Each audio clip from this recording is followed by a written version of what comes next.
Hey trainers, today we're going to talk about a very interesting and very important topic as to how to really generate conversation during the workshops.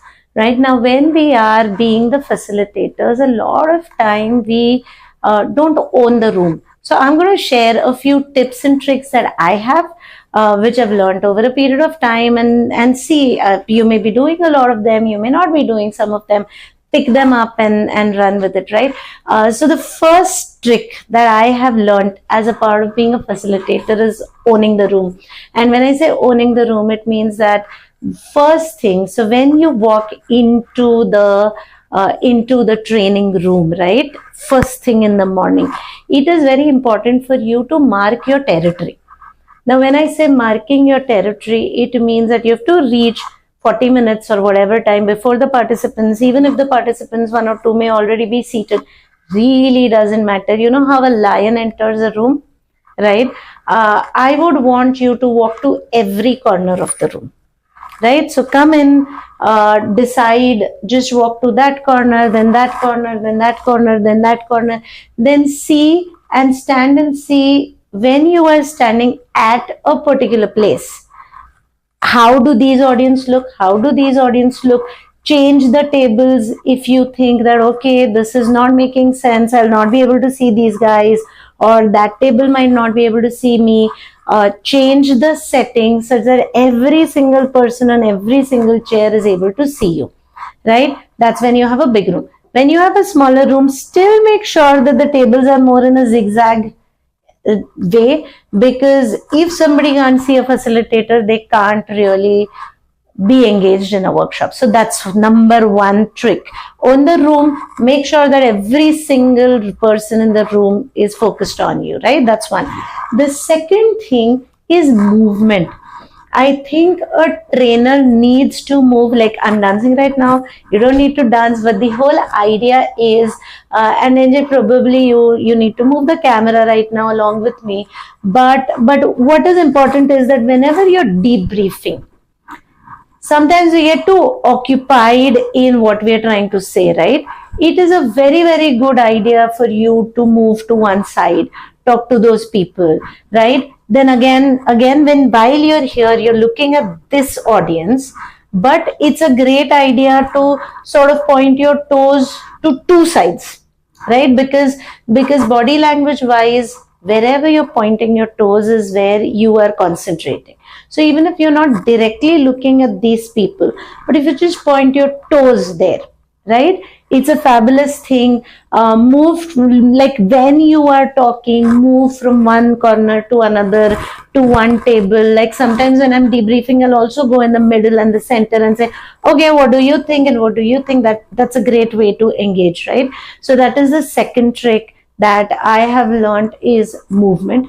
The third thing that I use a lot is energy, right? And I have said this in many of my videos already, saying the energy of the room is driven by the facilitator, and therefore even at the cost of you looking like you're jumping and you're dancing and you're doing whatever, it's a great idea for you to show that energy in the classroom, because if you are not energetic, the participants are not going to feel it, right?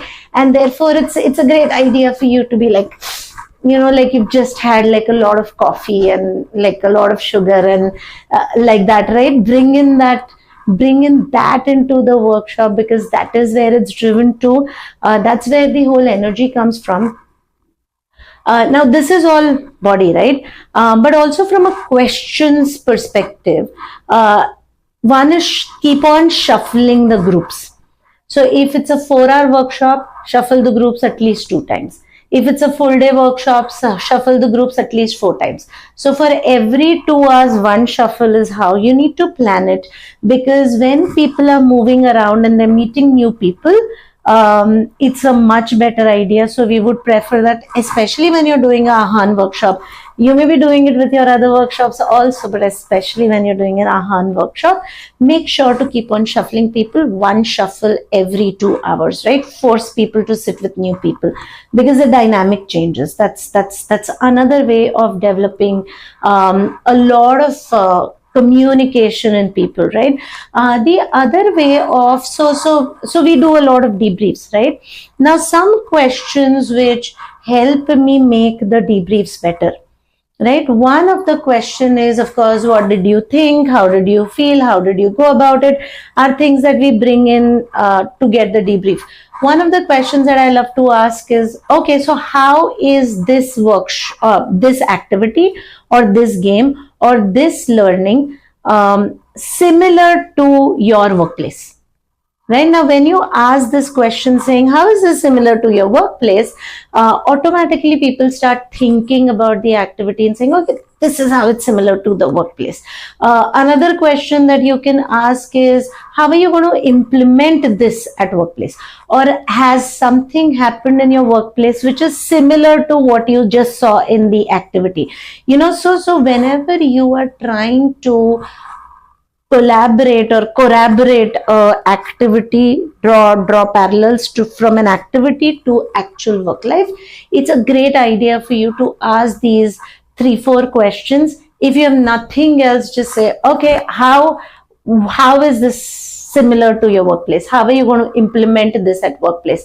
What is it that you're going to change in your workplace because you've realized this, right? And you will see that people start connecting whatever it is to their workplace, and the moment you are able to link it to the workplace, your facilitation becomes better.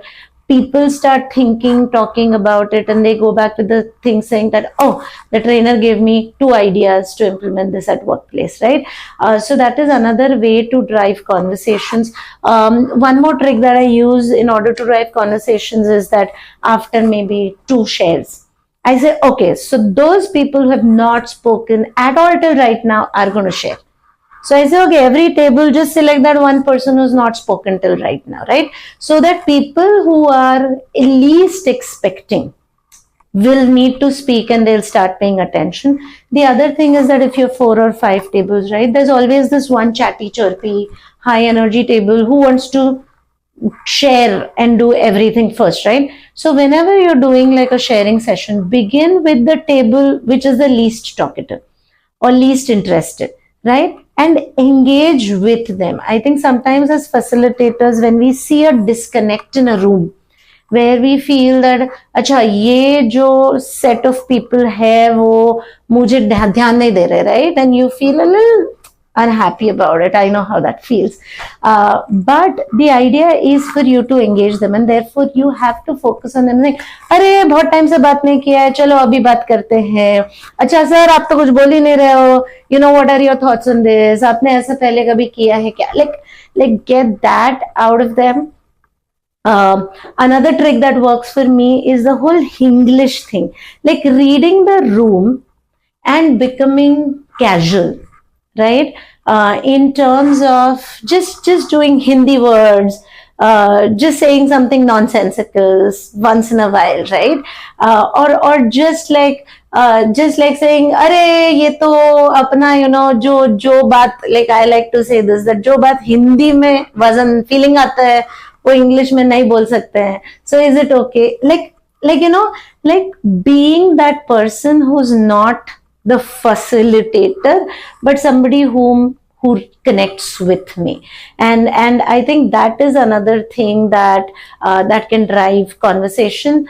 One more thing which I do is, and you could pick up the trick, अगर पता चल रहा है कि अच्छा ये room में ना किसी को भी is not able to link this particular concept to their workplace. For example, you asked, but people are not able to communicate that, right? So you say, okay, why don't you all get into the groups, and every group has to think and come up with one example as to how this is similar to workplace. So sometimes just doing that and giving them the time to actually think it through, come out with examples, link it, and then say, you tell me is much better than putting people on spot, right? Sometimes when I feel that conversation has stopped, ऐसा कभी-कभी हो जाता है, right? That conversation has just stopped. People are not, for example, not getting ideas to share anymore. And you are the facilitator, you need to know, right? It's a great way for you to give an example saying, अच्छा, so अगर इस concept में ऐसा होता तो workplace पे मेरा ऐसा होता, right? So how can you do it? Or sometimes just putting them in their own small groups. Like I have done that a lot, where अगर मेरे साथ conversation नहीं हो रहा है, small group discussion करवा दो.